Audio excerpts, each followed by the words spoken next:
Vamos a empezar con Olinka, la sesión de preguntas y respuestas. También ustedes, también. Sí.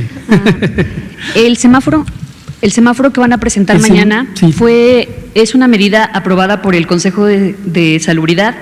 Segundo, el presidente dijo que, usted dijo ayer que las giras del presidente no estaba definido todavía, pero él dijo por la mañana, ya tomé la decisión de salir. Le pregunto si la logística de la agenda del presidente se tendrá que adecuar al semáforo epidemiológico, podrá visitar solo entidades que estén en naranja o algo así. Y por último, en la comparecencia ante legisladores, ayer mencionó usted que habían hecho varios modelos de rebrote de la epidemia. ¿Nos puede explicar los escenarios, por favor? Con mucho gusto, muchas gracias, Olinka, por estas preguntas. Respecto a las actividades de trabajo del presidente, estas visitas de supervisión que él ha comentado, es importante destacar que no son, como lo platicamos creo que ayer, anteayer, o él mismo lo ha platicado, no son visitas masivas, no son concentraciones masivas, no son mítines, plazas llenas, de ninguna manera son, él no tiene intención alguna de que sean así.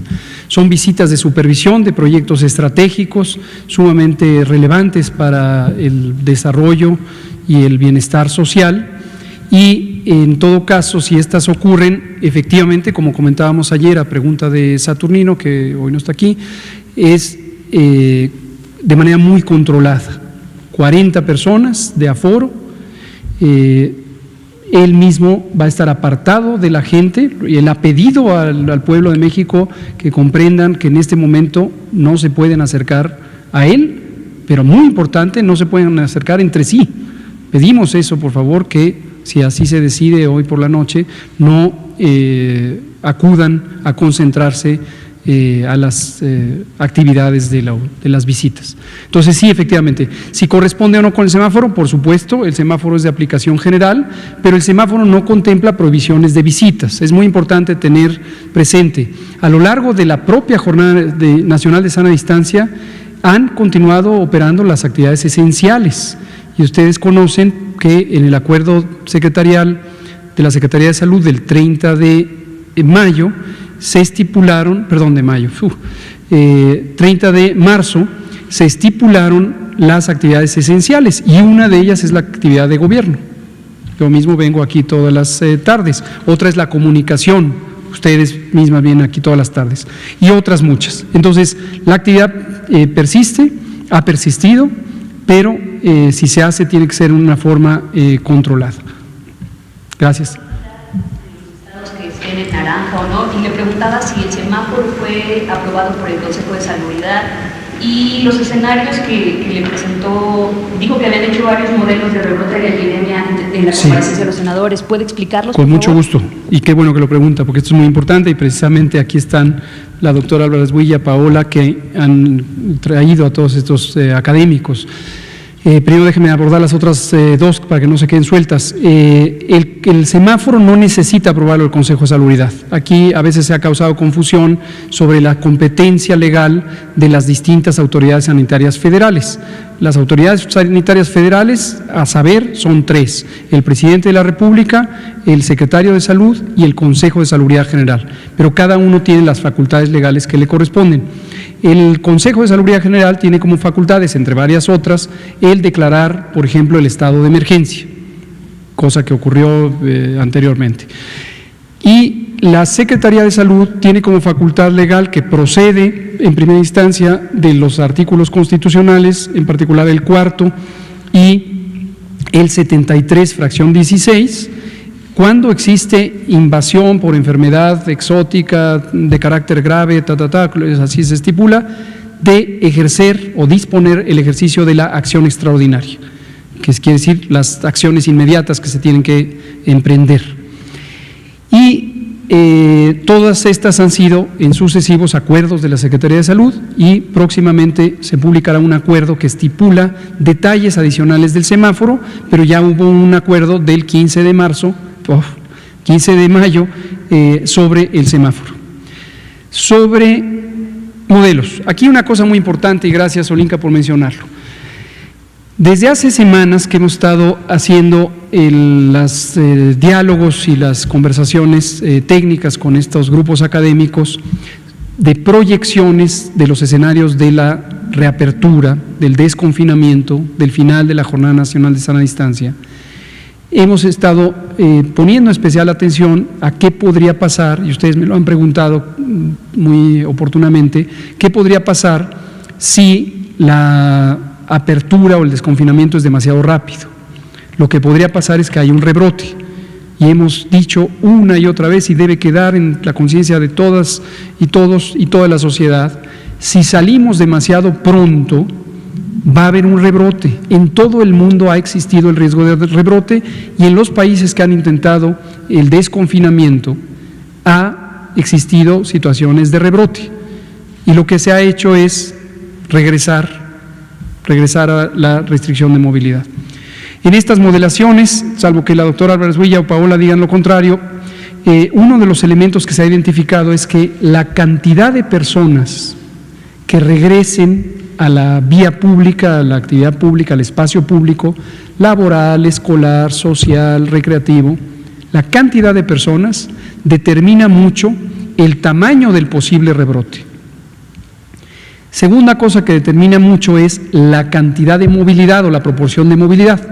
No es lo mismo, pongamos un ejemplo hipotético, que 5,000 personas salgan a la calle, pero solo salgan en la proximidad, alrededor de su casa, y que pudieran ir a actividades cercanas, comparado con que esas mismas 5,000 personas se desplazaran de un punto a otro de la ciudad, o peor aún, que se desplazaran entre municipios y entre ciudades. Y hay distintos modelos, son precisamente los modelos que aquí se muestran del Grupo AMA, y nos muestran distintos escenarios. Eso es muy importante porque de ello deriva el diseño del semáforo. Mañana por la mañana vamos a explicar detalles adicionales de la implantación del semáforo y de cómo es imprescindible la participación de los gobiernos estatales para dar detalles de cómo se instrumenta en sus realidades estatales. Entonces, eso es muy importante. Gracias, Olinka. Vamos a darle la palabra. Estaba Araceli primero, sí, por favor.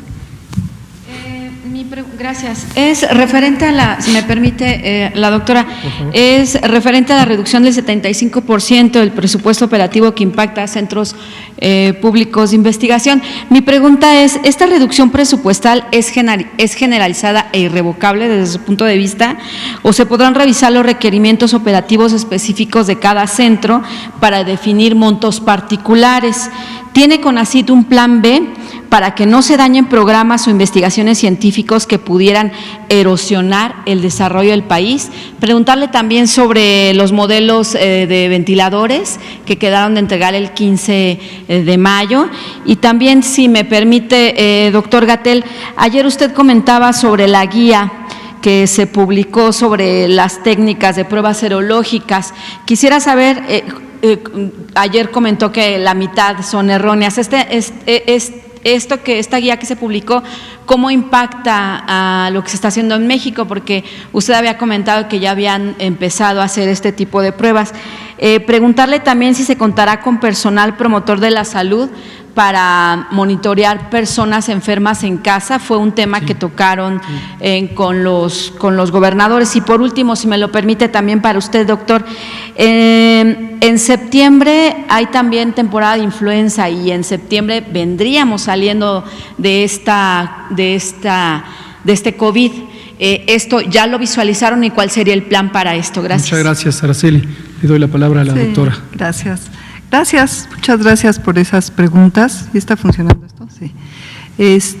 A ver, para el presidente de la República es fundamental el desarrollo científico, tecnológico, la formación, y no solamente no se va a reducir, sino va a haber un aumento en los apoyos para, en particular para la formación de especialistas, pero siempre se ha privilegiado el mantener y en aumentar los apoyos a las becas.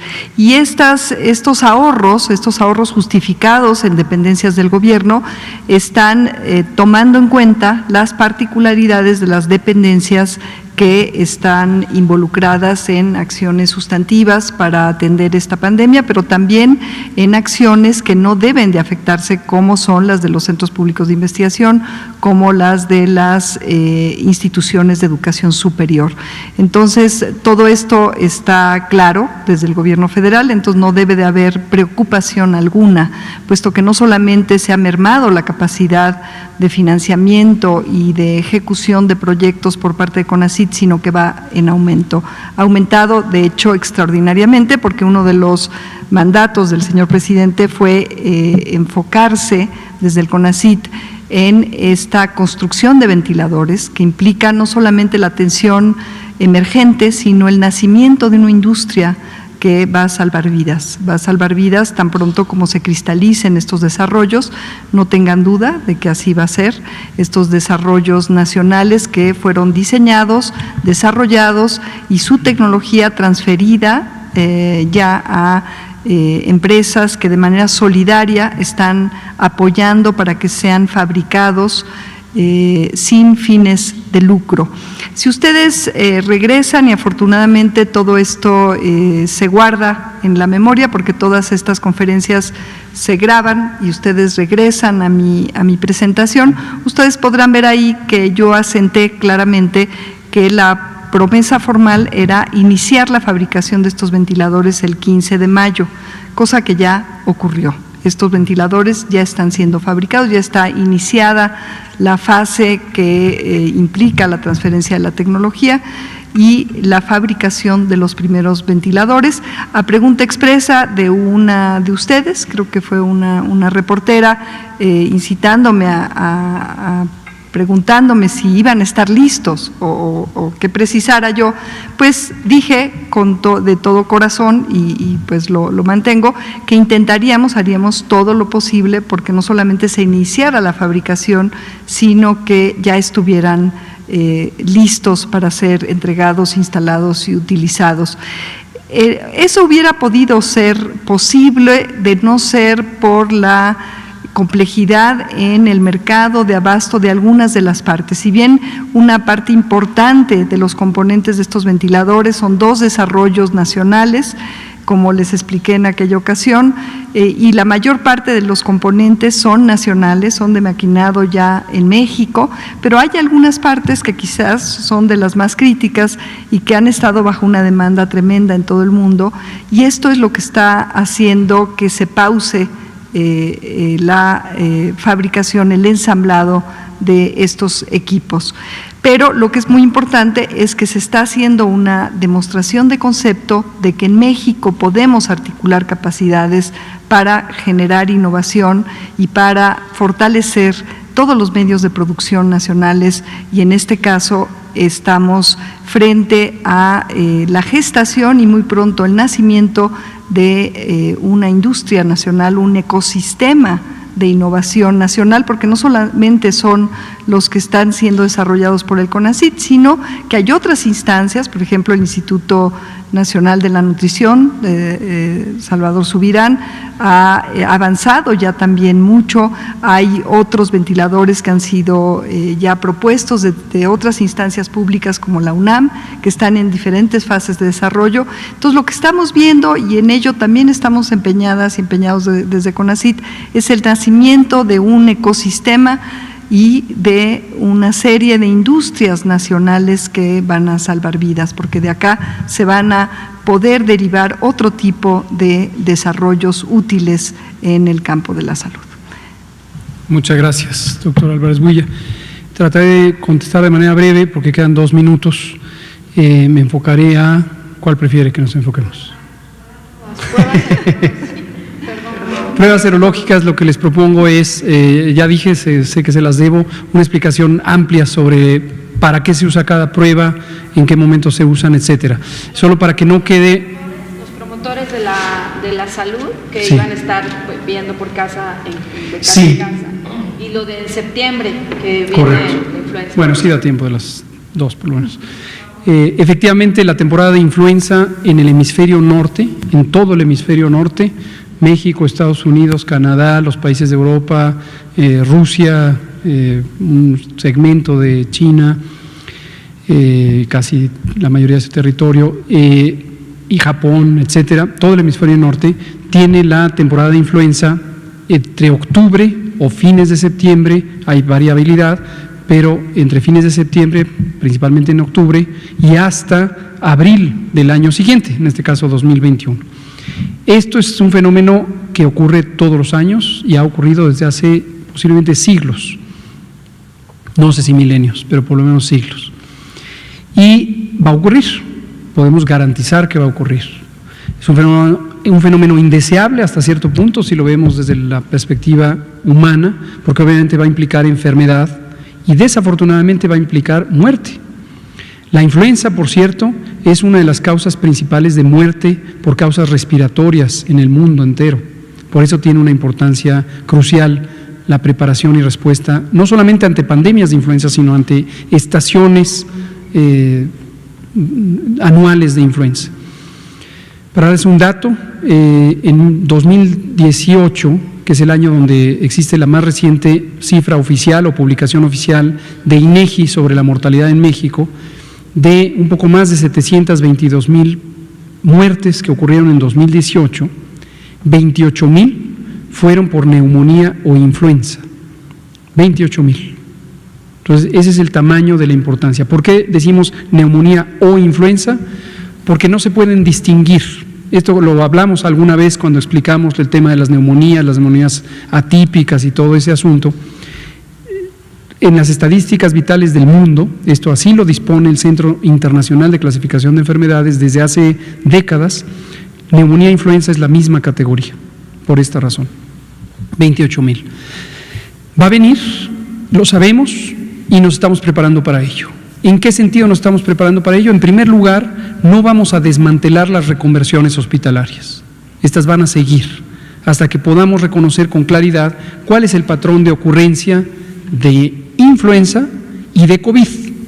Lo que no podemos garantizar, y no hay una predicción formal en el mundo entero al respecto, pero muchos miembros de la comunidad de salud pública nacional y global pensamos que es probable que en octubre, abril, además de la influenza tengamos COVID, que haya un repunte de COVID, independiente hasta cierto punto de las acciones de desconfinamiento. También por eso es importante no hacer el desconfinamiento demasiado tarde, además de todas las razones económicas y sociales que aquí hemos comentado varias veces. Porque si esperamos demasiado y hacemos el desconfinamiento precisamente cuando sabemos que va a llegar la influenza, es decir, en octubre, noviembre, diciembre, entonces sí, estamos llevando las condiciones para que una enorme mayoría de personas no inmunes a COVID o al virus que lo causa, SARS-CoV-2, y todavía con la incertidumbre científica de si la infección produce o no inmunidad y de si la inmunidad es permanente, si nos tardamos demasiado y el desconfinamiento lo hacemos muy cerca de la temporada de influenza, estamos poniendo también una situación de riesgo en ese momento, ¿no? Termino con el tema de promotores y promotoras de salud. La promoción de la salud es una de las funciones esenciales de la salud pública y en México existe desde hace muchos años, décadas, personal específico que se dedica a la promoción de la salud. Hay en casi todos los estados un departamento o dirección o subdirección de promoción de la salud. A nivel nacional existe, el doctor Ricardo Cortés Alcalá es el director, ustedes lo conocen, y justamente hemos visto la oportunidad de que el trabajo de las y los promotores de la salud contribuya a este tema que hemos venido conversando, de que las personas que tienen enfermedad y están en casa, pero tienen riesgo de complicarse, puedan ser monitoreadas en sus casas. Y el monitoreo implica un monitoreo médico, por ejemplo, del control de las enfermedades crónicas, hipertensión, diabetes, que les hacen susceptibles, y también el monitoreo de la función pulmonar o de la oxigenación de la sangre. Además de las personas dedicadas a la promoción de la salud, recuerden que el Instituto de Salud para el Bienestar, INSABI, reorientó el trabajo de más de 6,300 gestores que antiguamente en el modelo del Seguro Popular lo que se dedicaban era al reclutamiento, a la afiliación de personas al Seguro Popular. Como hoy ese modelo cambió y hoy no necesitamos afiliar a nadie porque todas las personas que viven en México tienen derecho a la atención de la salud, ya no se necesita tener credencial de nada, ya no existe el Seguro Popular, pero lo que existe es que todas y todos los que estén en México tienen derecho a acudir a una unidad de salud y recibir atención. Entonces estas 6,300 personas, son un poco más, se recanalizaron para incorporarse a las actividades de promoción de la salud y con ello logramos impulsar las capacidades del sistema de salud para el trabajo comunitario en el modelo que estamos desarrollando e implantando de atención primaria de la salud. Esto ya lo hemos estado impulsando, ya ha habido varias conversaciones con las entidades federativas, ya lo hacían varios de los estados por su propia disposición, pero estamos tratando de articularlo como una intervención de carácter nacional. Son las 20:04, nos pasamos 4 minutos. Muchas gracias, ya no da tiempo. Gracias. Muchas gracias, doctora. Gracias, Paola. Gracias a usted.